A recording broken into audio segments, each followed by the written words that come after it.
Վարդան Վարդանյան, այսօրվա թեման Միացյալ Նահանգներն են իր տարբեր գործողությունների մեջ։ Նախ ուզում եմ խոսամ մի երկու բառով կարճ Վենեսուելայի հետ ինչ է կատարվում, Ամերիկան ինչ է սկսել այնտեղ պատերազմի, ասենց կոպիտ ասած հոտ է գալիս, մի փոքր, եւ հիմնականում դա նրա մասին է, որ Թրամփը մեղադրում է Վենեսուելային ամենտեսակ վատ բաների մեջ, հատկապես որ թմրադեղեր են բերում Ամերիկա եւ ինչ ասես ապօրինի իմիգրանտներ են գալիս, բանտերից արձակված եւ այլ այսպիսի բաների մեջ եւ դրա համար կարծես թե պետք է մի բան արվի։ Հայտարարել եմ, որ դա արդեն emergency է, շատ sense հատուկ իրավիճակ է եւ ծովային ուժերին թույլատրվել է, որ հարվածեն այդ բոլոր նարկոտիկ բերող նավերին եւ ճանապարհին Կարիբյանում ոչնչացնել իրաց։ Արդեն երկու, ասենք, տասնյակ նավ են խփել, որոշ վիդեոներ շատ պարզ ցույց են տալիս, որ հա, դրանք առևտրական նավեր չեն։ Դրապես փոքր ասելով, ասենք, թե մի քանի 10 մետրանոց մին արագ գնացող շատ հզոր մոտորներով նավը դա ոչ ցկնորս է, ոչ բեռատնա տեղափոխում, ոչ տուրիստ է տեղափոխում, բարձա չէ, սա լուրջ արագ պետք է նարկոտիկ ինչ-որ տեղից այդտեղ հասցնես, բայց բոլորին պարզ չի, որտեղ է եղել, ում նավներ, ինչ էր եւ այլն, որ այնց այն ինչ-որ ցույց են տալիս կամ ինչ-որ կա, հա։ Հիմա դրա համար չեմ ուզում խորանամ, բայց սա է այն պատճառը, որը բերվում է ադմինիստրացիայի կողմից, որպես հիմնական պատճառ ինչու են այս բանը անում, նույնիսկ ավիակիրը Ջերալդ Ֆորդը, որ ամենամեծ ամենանոր ավիակիրն է, հրամայել են, որ գնա Կարիբյան, ուրեմն Վենեսուելայի մոտ։ Բայց սրա տակ իհարկե ուրիշ բան էլ կա։ Վենեսուելան ինչի մասին ենք խոսում։ Նախ եւ առաջ Վենեսուելան շատ աղքատ երկիր է։ Չնայած նաեւ որ ունի աշխարհի ամենամեծ նավթի պաշարները։ Նորից ասեմ, այսինքն Սաուդիա Արաբիայից, Ռուսաստանից եւ այլ Սաուդիա Արաբիան երկրորդն է, ավելի շատ նավթ ունի, քան թե որևէ երկիր փաստորեն։ Բայց այդքան աղքատ է, ինչու՞։ Որովհետեւ սոցիալիզմը ուզում կառուցի, ղեկավարները գալիս են իրար հետևից եւ հակաամերիկյան, չգիտեմ, իմպերիալիստական այսպես բաներ են ասում, հետևանքը այն աղավ, որ հա, ամերիկյան նավթային ընկերություններին վռնդեցին, չգիտեմ, ամեն ինչ իրան ձեռք վերցրեցին, հետո պարզվեց, որ իրանք այդ ոչ խելք ունեն, ոչ տեխնոլոգիան ունեն, ոչ մի բանը, որ այդ ամբողջ նավթի հորերը շահագործեն այդ պաշարները եւ կարողանան երկիրը ինչ-որ բան անեն։ Այսինքն հետևանքը այն եղավ, որ այո, շատ աղքատ են, մարդիկ սոված են, փախնում են եւ դե ամերիկան էլ ըստ այնմ իրենց նկատմամբ վերաբերմունք ցույց տվեց սանկցիաների ձևով, հա, եւ որ տենց է։ Հետևանքը շատ վատ է մի խոսքով։ Բայց այդ մարդը դեռ դիկտատորա է, ինչպես բոլոր կոմունիստական բաներով, հովերով իրենց սոցիալիստ կոչողները եւ կաշառակ էր։ Այդ էլ իր հերթին էլ շատ վատ վիճակում է եւ ոչ մի բան չկա, այսինքն հույս չկա, որ այդ մարդը պիտի խելքի գա։ Հակառակը։ Ուրեմն մի կողմից ինքը ունի նավթ, բայց չի կարողանում իր երկրի համար գործածի, մյուս կողմից վատ վիճակում է, որովհետև Թրամփը որոշել է, որ արդեն երևի պետք է այնտեղ ռեժիմ change անել, ռեժիմը փոխել եւ ինչ-որ մի բան լինի։ Իհարկե նա վախեցավ, վազեց իսկ արդեն Չինաստանը այնտեղ էր ամեն կերպ ուզում էր ուրեմն եւ նավթից օգտվել, պատկերացնում եք, չէ, իր համար ինչքան ավելի հեշտ կլինի Վենեսուելայից նավթը տանի, քան թե ասենք Միջին Արևելքից։ Եվ միաժամանակ ռուսներն էլ իհարկե օգնության կանչեցին, Պուտինն էլ ոնց ասում են տուտ, իսկույն համաձայնվեց իր այս պատերազմի մեջ Ուկրաինայում Նեղմաջանին սկսեց զենքեր ծախել, որ ռադարներ տանել, ինչ որ մի քանի օդանավ տեսան այնտեղ այդ Il-76-ներից, որ վայրեջ կատարեց Վենեսուելայում, դա շատ մեծ թվերի մասին չենք խոսում, իհարկե, բայց էլի այդպես բաները թանկարժեն սովորաբար։ Իսկ այնց ստից մտից զենքեր են մի քիչ հին արդեն, գնդացիներ, չգիտեմ ինչեր եւ այլ այդպես բաներ իհարկե ինչքան ուզես, այդպես այդ խնդիր չի Վենեսուելայի համար։ Մի խոսքով Վենեսուելան ասում են խրամատը փորելա մտելա մեջ, ասում է ես չեմ բանում հանձնվում, ես եղբայր Ռուսաստանի եւ Չինաստանի հետ եմ լինելու։ Դա հիմա կտեսնենք։ Այս վիճակը իրական Վենեսուելայի հետ կապված բաների հետ։ Նույնիսկ ասում եմ, որ մի հատ S-300 հակաօդային սիստեմ են ծախել ռուսները իրանց։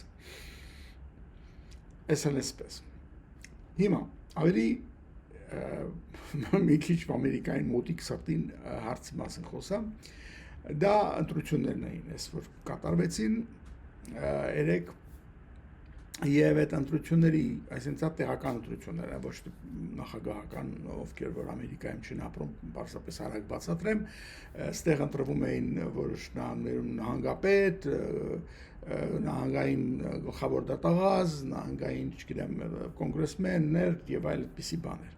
Եվ նաեւ կոնգրեսի համար։ Արդյունքը այն եղավ, որ դեմոկրատները շատ տեղեր գրավեցին։ Հա, հատկապես ամերիկ նշանակալից բաներից մեկը դա էր, որ Վիրջինիա նահանգը, որը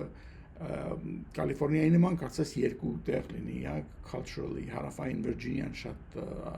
կոնսերվատիվ է ավելի, հյուսային Վիրջինիան, որտեղ там ողջ պետական աշխատողներն են ապրում, ավելի դեմոկրատ դեպի հակնում, բայց այս վերջի տարիներին ասեմ ես պետական աշխատողները այդպես էլ շատ լիբերալ չես կարող իրանց ոչ մի ձևի անվանել, հետևաբար շատ բաներ միշտ այստեղ փոխվում էր, մեկ նահանգապետը դառնում էր ռեփուբլիկան, մեկ դեմոկրատ, ասենց գնում էր գալիս էր, մի խոսքով այս անգամ հաղթեց ուրեմն դեմոկրատ մի հատ կին, նախկին զինվորական, նախկին CIA աշխատող, նախկին օրինապահ special agent եւ այլն, այսպեսի մի հատ մեկ էր, շատ տենց պատմությունով։ Ամեն ինչ ճիշտ էր արել, ամեն ինչ բոլոր բաներին ասում են արել էր եւ հասավ նրան, որ ընտրվեց կոնգրեսվոմեն էր եղել եւ այլն։ Հիմա դարձավ ինքը նահանգապետ։ Նման բան կատարվեց նաեւ Նյու Ջերսիում, էլի շատ կարեւոր էր։ Նյու Ջերսին էլ հետաքրիր ինչու Թրամփը հանգարց գործեց այնտեղ շատ սխալներ գործեց Թրամփը, ճիշտ ասեմ, ընտրություններից առաջ հայտարարեց, որ այն պետական ֆինանսավորում, որ կար Նյու Ջերսին կապել Նյու Յորքի հետ, ուրեմն տրանսպորտի միջոց արագ, որ գիտեք, այնտեղ կազիներ, բան շատ տրաֆիկը շատ ինքը ասած ֆանդինգը քաշում եմ, չեմ տալիս այդ ուրեմն տրանսպորտի հետ բանի համար, դե Նյու Ջերսին դա չէր դուր գալու իհարկե, բայց դա միայն մի բան էր, Թրամփի դրա վրա չես կարող ամբողջները, ընդհանրապես որոշել են ընտրողները հիասթափված են Թրամփի խոստումները չկատարելու համար, էկոնոմիկան չլավացավ, գները չիջան, տարիֆները բարձրացան, հետևաբար թուրքերը բարձրացան եւ այլն, տարիֆների վրա առանձին կասեմ։ Արդյունքը տեսան եւ սկսեցին այդտեղ ցույց տալ։ Դրա հետ միասին Կալիֆոռնիայում շատ կարևոր մի բան եղավ, մի հատ Proposition 50 կար, որը պատասխան էր Տեքսասում կատարված իմ հաղորդումներից մեկում ասացի, որ այնտեղ Թրամփի ուրեմն հորդորումով այնտեղ ընտրաշրջանների քարտեզը այնպես էին փոխում սահմանները, որպեսզի Republican ընտրվեր, որտեղ իրեն պետք էր որ կոնգրեսում Republican-ների թիվը ուժեղանա, շատանա, որ չկորցնի ինքը հանգարց, նորից չսկսեն impeachment-ներ եւ այլն։ Դրան պատասխան Կալիֆոռնիան ասաց, «Իա, դուք կարող եք անել, կարող եք, մենք չենք կարող անենք, մենք էլ ենք անելու»։ Ընդհանրապես, ընտրաշրջանների սահմանները կարող ես փոխել բնակչության թվի հետ, աճի հետ, որը որոշվում է մարդահամարների հետ կապված։ Մարդահամարները ամեն տարի չեն անում, բնական 10 տարի մի անգամ եւ այս առաջարկը Կալիֆոռնիայում որ անցավ հիմա դա այն էր որ չսպասենք միջև հաջորդ մարդահամարը եւ հիմա թույլ տվեք որ մենք սահմանները փոխենք էական տարբերություններ, բայց բոլոր դեռ չեղավ մի օրվա մեջ, պարզա երեք անցավ այսօր բան, բայց դա էդ էր, դա այդ իմաստով դեմոկրատները մեծ Կալիֆոռնիան էլի ծանր խոսք ասեց համայն Ամերիկային, ինչպես միշտ եւ sense մի բան արեց, որը իհարկե վախուսարսափ սկսեց ամենտեղ, այդ տեսնենք դրա հետևանքները ոնց կգնա այս խոսում եմ մեր եկվանտրությունների մասին, այդ մի քիչ թարմ է այս բոլոր բաները, դեռ պետք է պարզենք։ Մի ուրիշ սենսացիա եղավ, որ ուրեմն Նյու Յորքի քաղաքապետ, իսկ Նյու Յորք քաղաքապետը դա քաղաքապետ չի, հա, դա Համզա Չիմանի քաղաքապետը չի, ընդհանրապես շատ մեծ կշիռ ունեցող մարդ է, որտեղ Նյու Յորք քաղաքը ավելի հզոր է, այսպես ասենք, քան Նյու Յորք նահանգը ամբողջ, հա, որի մեջ քաղաքը մտնում է, պրինցիպով ավելի շատ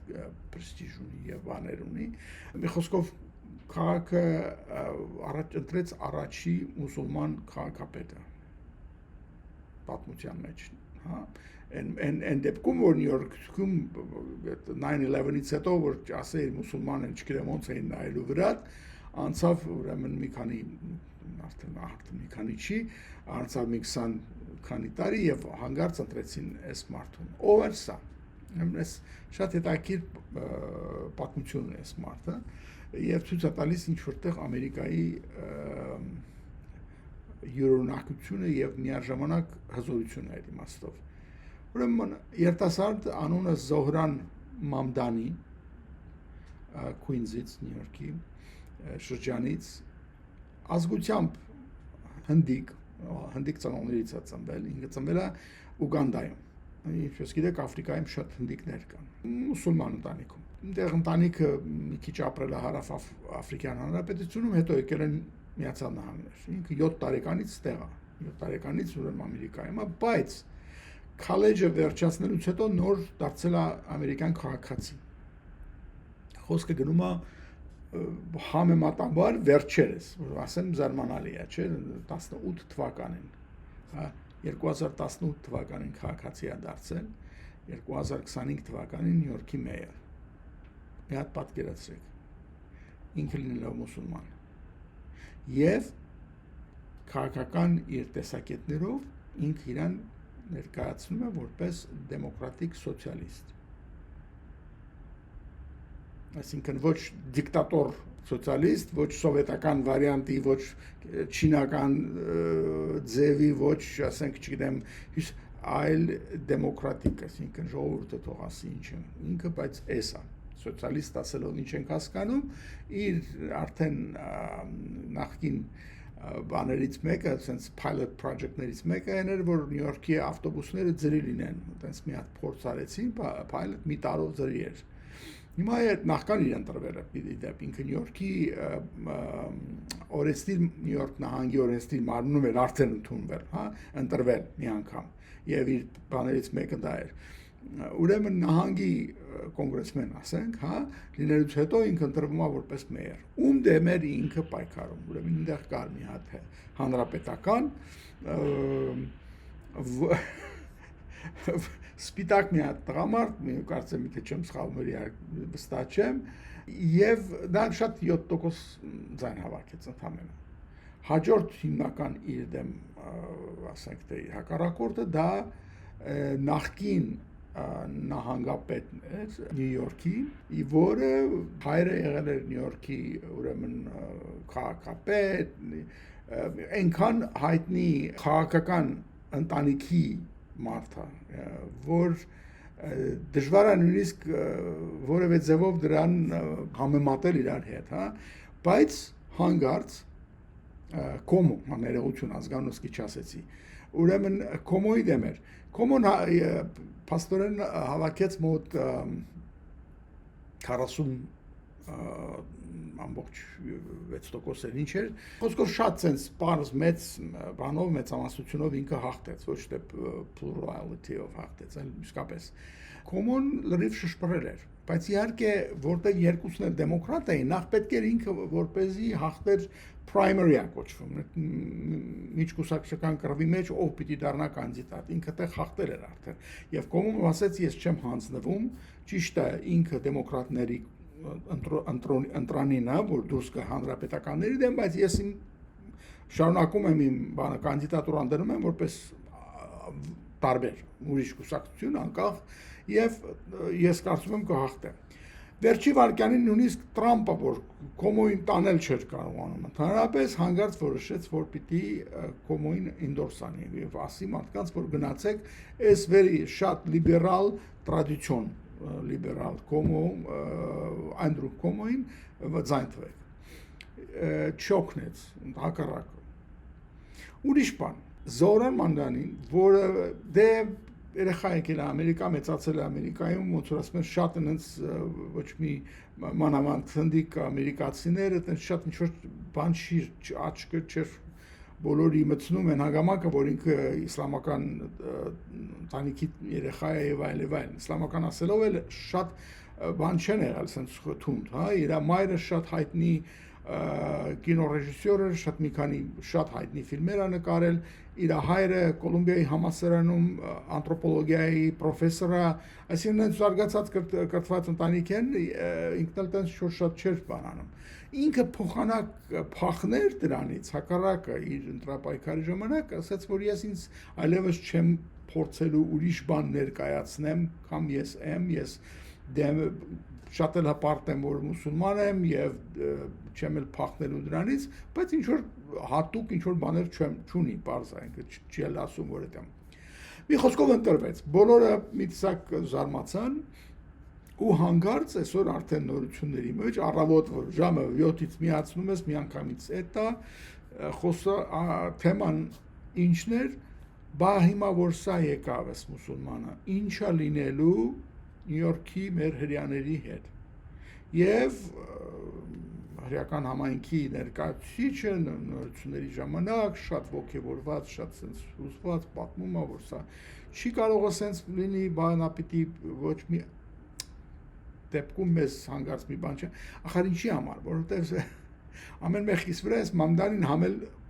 պրոպագեստինցի է եւ համասարանում եւ հետո իրար քաղաքական ամբողջ բանի ժամանակ պաշտպանել է պաղեստինցիների իրավունքը եւ գտնում է որ պետքա Իսրայելը գենոցիդ է գործել բանում Գազայում եւ պետքա Իսրայելը չլինի հрьяաների պետություն, այլ պետքա լինի դեմոկրատիկ պետություն բոլոր ազգերի ազգությունների համար այն բանը որ ունեն հрьяաները որ չէ Իսրայելը դա հрьяաների պետություն ասում ինչ այդ ինչա նշանակում եւ բայց չնայած դրան ընտրվեց միգուցե չէին սպասում միգուցե դրա դեմ լավ չէին պայքարել չգիտեմ ինչ բայց եղա հիմա այդ վախը կա որ եթե ինքը այսպես է կարող է արդյոք դա խրախուսի հակա հրեական ինչ որ շարժում իհարկե չեմ կարծում այդպես բան լինի եւ չեմ կարծում որ այս մարդը որևէ կապ ունենա դրա հետ բայց այդ բանը միանգամից այդ հարցը բարձրացնում են ոնց որ ասում են կանխելու համար նույնիսկ դրա մասին որևէ մեկի մտքով մի բան չանցնի եւ լրիվ այդ կանխարկելու համար է կատարվում եւ այդ հրոսային կանալների այդ մարդիկ էլ հայ իհարկե չեմ կարծում հանգարց այս բան լինի մենք առաջինը քննադատենք այս բաներ Իհոսքով ամեն մեկի համար մի խնդիր պաստորեն առաջացավ հрьяաները իրանց համար եմ անհանգստանում այնտեղ չգիտեմ իհարկե վստահ եմ հնդիկները շատ Նյու Յորքում շատ կա կապ չունի ինչ կրոնքի բայց վստահ եմ շատ ուրախ են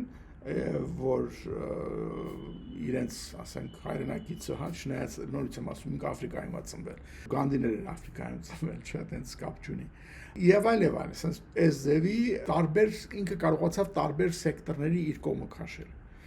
եւ աֆրոամերիկացիներին որովհետեւ ինքը համասարանում African Studies էր մասնագիտացել հետո ուզեցել էր ռապեր դառնա ռապերին այդպես բաներ էր անում կուլտուրան աֆրիկյան լավ իմանում լավ ճանաչում դրանց կարողացավ բերել ել չեմ ասում էլ պաղեստինցիներին մնացած արաբներին փոքրամասնություններին եւ այլ եւ իր հերթին էլ իր լիբերալներին իհարկե primary շահելուց հետո ինքը մի քիչ հետ քաշվեց շատ այդ լիբերալ բաները մի քիչ պակասացրեց այն Նյու Յորքի ոստիկանության դեմ փիս խոսքեր էր ասել այսպես ասած կոպիտ մի քիչ որ դրանց պետքա ֆինանսավորումը կտրել նրանք ռասիստ են այս կոմեկով ներողություն ասեց ոնց ասես 50,000 ոստիկան կա Նյու Յորքում եւ նրանց մեջ ինչ ազգի մարտասես չկա նրանց ռասիզմը երևի այդքան էլ բարձր տեղ չի գրավում իրանց մոտ ամենանդեպս ինքը որոշեց որ պետք չի այդ ոստիկաններին էլ նեղացնի նախքան ընտրությունները ասաց որ sorry դες բան չի ուզում ասեի դուք լավ գործ եք անում մի խոսքով ինքը իր խոսելակերպը մի քիչ չափավորեց որպեսզի շատ ռադիկալ չերևա բայց իր քաղաքական տեսակետները դեմոկրատիկ սոցիալիզմը որ պետքա մարդկանց օգնենք որ պետքա տան վարձերը ստաբիլիզացնենք որ ընդհանուր չաճեն որ պետքա rent control-ը ավելի ուժեղացնենք հատուկ ուրեմն շենքեր սարքենք աղքատների համար նույնիսկ sense բան ասեց որ պետքա սուպերմարկետներ ունենա նահանգը որպեսզի գները կարողանանք պահենք այսինքն ստեղծենք մրցակցություն մյուս սուպերմարկետների հետ, մեր գները ցածպայելով, որ ուտելիքի գները շանտար չաչեն եւ այլն։ Մի խոսքով իր սոցիալիստական sense գաղափարները ըստ երևույթին Նյու Յորքի մեծամասնության դուր եկան։ Եվ ինքը ընտրվեց։ Սենսացիա էր, այո, absolutely։ Ինչ ասես ասում են Նյու Յորքի մասին, ոչ նրանք, որոնք չեն հավատում ոչ սոցիալիզմի, ոչ ընդհանրապես փոքրամասնություններին ինչ-որ բաներ տալուն, բայց ամենայն դեպս ստացվեց։ Այդ իմաստով Ամերիկան ինչ-որ մի նոր բան էլ անցավ, Ռուբիկոն էլ անցավ ինչ-որ տեղ։ Նյու Յորքը այս դեպքում առաջնորդեց այդ հարցում։ Հիմա վերջի հարցն էլ կնարկենք, դա ուրեմն տարիֆների հարցն է։ Ես իմ ամենաառաջի հաղորդումը դրանից սկսեցի, որ ինչ է նշանակում այս տարիֆները։ Հիշեցնեմ, որ տարիֆը դա հարկի ձև է, եւ հարկը դրվում է քո երկրի վրա, ոչ թե օտար երկրի վրա։ Որ ասում են Չինաստանի վրա տարիֆ են բարձրացրել, դա Չինաստանի վրա չի, դու քո երկրի վրա ես բարձրացրել, այսինքն քո գնորդների վրա, որոնք առնում են այդ երկրից ներմուծված ապրանքը։ Այսինքն այդ երկրից որով գումար գնորդն է վճարում, որ գնորդը, որ քո երկրում է։ Ուրիշ խոսքով դու նոր ձև ես գտել մարդկանցից դուր քաղաքելու, դրանց տաքսերը բարձրացնելու։ Դա կոչվում է տարիֆի անունով տակ ենք։ Հիմա ընդհանրապես տարիֆները պետք է բոլոր տեսակի տաքսերը, հա, կոնգրեսը համաձայնվի, չէ՞, կոնգրեսը բան անի բարձրացնի, ստեղծի։ Տարիֆի դեպքում մի հատ թույլտվություն էին տվել, որ emergency-ների դեպքում կարող է պրեզիդենտը regulate անի, ուրեմն երկու բան կա, նախ կարող է regulate անի, որպեսզի ապօրինի կամ ոչ անարդար ուրեմն օտար երկրների տարիֆների մանիպուլյացիաների դեմ ինքը կարողանա առնելու համար կարող է ինքը տարիֆները բարձրացնի առանց կոնգրեսին հասնելու։ Ժամանակավոր sense մի հատ բան էր տրված, օրենք գոյություններ 70-ականից, որ այդ հարցը միշտ կար եւ դա շահագործելու համար գործածում են, բայց այդ խոսքը գնում է կոնկրետ երկրի համար ինչ որ կոնկրետ ապրանքների վրա, որտեղ ասենք մյուս երկիրը ամեն մի ապրանքի վրա դոտացիա չի տալի, որ մրցակցությունը մեծացնի իր արտադրողների, արտահանողների, չէ՞։ Դու ինչու ես բոլորի վրա տարածում դա, եւ ինչու ես բոլոր երկրների վրա տարածում, չի կարող պատահի եւ Բրիտանիան, եւ Հայաստանը, եւ Չինաստանը նույն հարթակի վրա դնես, ասես երկուսն էլ ինձ վնասում են, բոլորի տարիֆները մինիմում այսքան են բարձրացնում, հետո բան, հա։ Այդ իմաստով դա legal ինչ-որ խնդիրներ է, խնդրանոց բան է դա, ինստինկտյան։ Հետո մի հատ կա այդ Emergency Economic Powers Act-ը, AEPA-ն ասում, International Economic, որ էլի ցույց էր տալիս 77 թվականի օրենքի մասն եմ խոսում։ Պրեզիդենտին, որ ընդհանրապես տարիֆները global իմաստով կարողանա ինքը regulate անի, առանց ինչ-որ շատ մեծ սահմանափակումներ դնելու բանի իր որոշումների վրա, շատ sense բաց օրենք գոյություններ, բայց էլի emergency economic powers ակոչվում, emergency-ն ստեղ որն է, հա, էլի պիտի բացատրես այս բոլորը։ Խոսքով երկար պատմությունը կար, չէ, այնքան նեղացրել որոշ, ասենք, ներմուծողների, որ իրանք գործը հասավ նրան, որ գնաց Գերագույն դատարան, Supreme Court որոշում։ Supreme Court-ը ասաց, որ օքեյ, սա շատ կարևոր հարց է, մենք ուրեմն արագ ձևով կսկսենք սա քննարկել, ընդհանրապես տևում է երկար ժամանակ, տարիներ ավել, որ մինչև գործը հասնում է այդ դրան, հիմա մենք սա համարում ենք, որ արագ է, մենք արտահերթ կնայենք այս խնդրին եւ այլն։ Իհարկե, բոլորը հասկանում են, որ 9 դատավորներից 6-ը կոնսերվատիվներ են, որից 3-ը հենց ինքն է նշանակել Թրամփը, եւ շատ շանսերը այդքան էլ լավ չեն, որ հանկարծ կարող է Supreme Court-ը սրան հակառակ գնա։ Բայց պետք է նաեւ չմոռանալ, որ այդ կոնսերվատիվ ընդհանրապես բիզնեսներից շատերը հենց իրանք ներմուծողներն են, իրանք կամ իրենց ինչ-որ արտադրանքի համար ինչ-որ մաս ներմուծես։ Օրինակ դատի տվողներից մեկը այնա, որ այդ PVC այդ պլաստիկ օրինակ խողովակներն է սարքում տներում տեսնում եք ջրի համար կամ գոյողու համար եւ այլ եւ այլ։ ինչ էր բերում էր Չինաստանից եւ այլն։ Իրանց էլ բնականաբար դա գինը այնքան բարձրացրել, որ մրցակցության չեն դիմանում եւ խոսքով նրանք էլ դատի են տվել կամ մասնակցում են, այսպես ասեմ, բաց։ Եվ